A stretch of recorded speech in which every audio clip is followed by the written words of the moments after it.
to my channel. I've been really wanting to come back onto YouTube and make a video, and I think I've been caught up in the world of like short form content. So a lot of my energy has been directed towards Instagram and Reels. But I realized that there's like this feeling of pressure with that type of video where you have to squeeze so much into 90 seconds that it kind of flares up my anxiety sometimes. And when I think about making a YouTube video, it's almost like, I can like take a deep breath and just settle in for a little bit longer. And the topic I want to bring up today is the topic of communication. And I guess in honoring effective communication, healthy communication, I don't want to rush it. I just want to chat freely.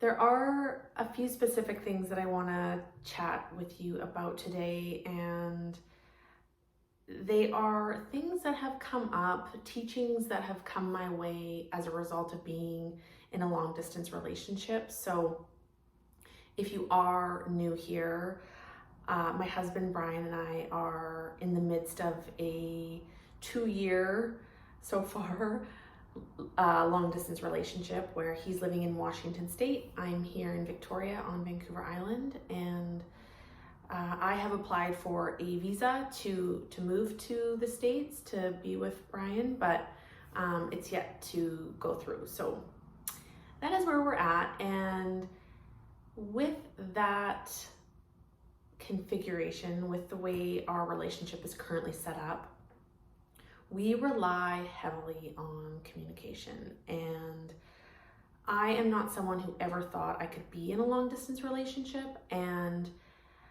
it's because I haven't had the right ingredients to make it work. And with Brian, the active ingredients that are making it really successful is our consistency and our communication, and our consistency in our communication. So we try to see each other twice a month. Each of us tries to do the trip 1 time a month each, but we speak every single day. And that is just what works for us. We have a scheduled FaceTime call every day at the same time. And that has been so important. It's something that we've grown to like really look forward to. I know that I personally really rely on it. I find a lot of comfort in knowing that at the end of the day, I'll be able to just hash out my day with Brian. We also talk throughout the day, but I've been noticing that I save up like what I really want to talk about, or the bigger discussions for our FaceTime call. And that is all sweet, that is all lovely. It's a really nice routine that we've fallen into, but it's not without its challenges. And what's actually happened is like I'm noticing these FaceTime calls and this regular communication with Brian has acted as a bit of a mirror for some of my own communication challenges. And I mean, I'm so grateful and so appreciative to the fact that like I'm able to kind of tackle these challenges with a loving partner on a regular basis, but it's not without just some discomfort here and there. So there are a couple of main challenges that I am brushing up against, and these existed beyond Brian. These exist in other areas of my life, but they're sort of highlighted more regularly with this consistent communication I have with Brian. So challenge number 1, I have grown up with living in between 2 households. So I predominantly grew up living with my mom, and I spent every other weekend as a child staying with my dad. So my dad lived in another town, and I was commuting between households for a long time. And even still, my dad lives in another town. And so that has meant that not only have we also been like in this long distance relationship, but a lot of our communication has been on the phone. And because that was a parent, that was a very important figure in my life, I've sort of adapted like a need or a perceived need for uninterrupted attention. And so I have found that it can be quite a trigger for me, and I can feel offended, or I can feel, a few different negative emotions when I feel like someone is not giving me their undivided attention. So what this could look like, and I'll use Brian as an example, is Brian wants to just like chat on the phone when he's doing tasks like driving or grocery shopping. Like, he likes the companionship. He likes bringing me along. He sees it as, oh, I'm driving, like what a great time to phone my wife. Whereas I interpret that as like not getting his full attention. And so it can be really frustrating for me when I feel like I'm not the primary focus. And I like to think that that doesn't come from like a place of ego, and like needing to, be like the center of attention, but more from a place of like, I'm dedicating this time to you, and I hope that you would do the same for me. And so that's why I really like our 9 p.m. phone calls, because it's like we're both kind of settling in for the night. All the busyness from the day has subsided, and we can just like really get into like a undivided conversation where we're each other's focus. And for me, it comes to kind of like the distinction of quality over quantity. So for me, I have no problem like saving all the good conversations until 9 p.m. As opposed to like texting throughout the day, like, the back and forth, like more regular updates, so that would be like quantitative. That'd be a lot of attention, a lot of messages. I'd rather hold off and just have that undivided time at the end of the night. So I don't think there's like a right or a wrong in this, and it has just been a process of like Brian and I getting to know each other. And I know that if he's multitasking, and one of those things is like also talking to me on the phone, it doesn't mean that he's not listening. It doesn't mean that he doesn't care. It doesn't mean that he doesn't want to hear what I have to say.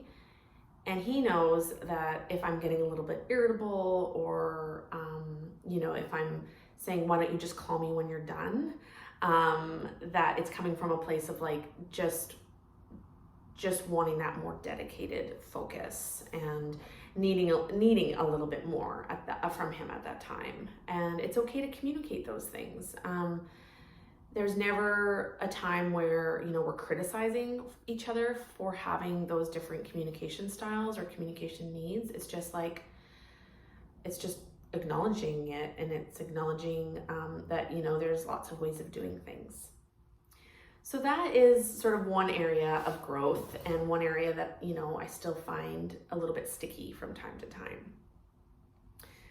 Another thing that I don't know that I have quite as much like understanding or rationale, and it's something that I'm feeling like it's something that I want to change. But the scenario is that a lot of the time when Brian and I talk, we'll kind of start the conversation with like, how are you? And I interpret that question as like, how are you doing? How are you? And if someone asks me that, I take it as an opportunity to be like, how am I? Like, how am I feeling? How am I doing? Like, what's going on for me? What's my mood? Where's my energy at? When I ask Brian that question, he will often launch into like, this is what I did today. And he will take me, to the top of his day and walk me all the way down to like present moment. And often what happens is like, if I will ask him like, how are you doing? He will sort of get into his day and get into his stories. And it often leads me feeling like, oh, well, he didn't check in to see how I'm doing. So, it can sometimes be 20 minutes, 15 minutes. I don't know, I could be totally exaggerating. But before the question is returned to me. And again, like, this is something that I absolutely know in my heart and in my brain is not a malicious act on Brian's part. It is not him like dismissing me. It's not him not caring about how I'm feeling. It's just his way of answering my question. And so there's been moments where he'll ask me like, how are you doing? And I'll say, I'm good, a little tired. And I'll sort of like leave it at that. And he'll kind of laugh at me like that's it? Like, come on, give me the day, give me the dirt. Whereas I'm like waiting for him to ask me about my day. Like, I see it as kind of, I need to be asked both questions, even though I know what he means. And I find myself kind of digging my heels in and resisting. And like, it's almost as if I'm testing him to be like, is he gonna ask me how I am and how my day is? And that's what I don't like. I don't like that I have this sort of mental test that I'm putting Brian through. And I'm using Brian because Brian is like my most regular contact, and the opportunities I get with him to sort of unpack these things, it happens the most. So sorry, Brian, I'm not trying to like put you on the hot seat here. So that's an interesting one to me. It comes down to just language and interpreting language and knowing that we have different interpretations. And I think, if I really were to think about it, it's me that needs to budge a little bit on this, because I'm the one who is like in my head about it. And Brian is just living. He's living, he's breathing, he's talking, he's connecting. Like, he is not sitting here in this chair overanalyzing communication. That's me. So this isn't a criticism of myself. It's just like, these are things that are coming up, and I'm really glad that I'm able to notice them, and I have an awareness around them, and I'm really curious if they're relatable. I think we all have our quirks, and we all have, these underlying needs that we're trying to meet. I know that for me, being understood, being heard, having quality time with someone, having an opportunity to like share, those are all really important things to me. And I know that I've been in relationships with friends, with family members, with partners, where my needs have not been met. And so there is likely this unconscious boundary or like protective wall that is still up in some cases. And I have so many opportunities to let those walls come down with Brian and with my friendships and with my family members whom I know care for me so deeply and are looking for those deeper connections.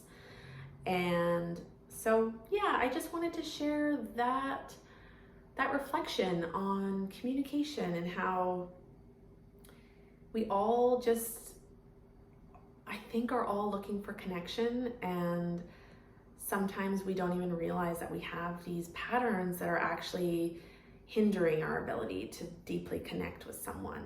And yeah, I just thought that was cool. It was a cool opportunity to think and reflect, and I'm so glad that I have this long form format and platform to be able to just talk things out. As I'm talking, I'm like, yeah, that's real shit. So thank you for watching, and thank you for continuing to be here. I would love it if you gave this video a thumbs up, telling me that you loved it. If you haven't subscribed, you know what to do, and I'll see you on the next video. Bye, everybody.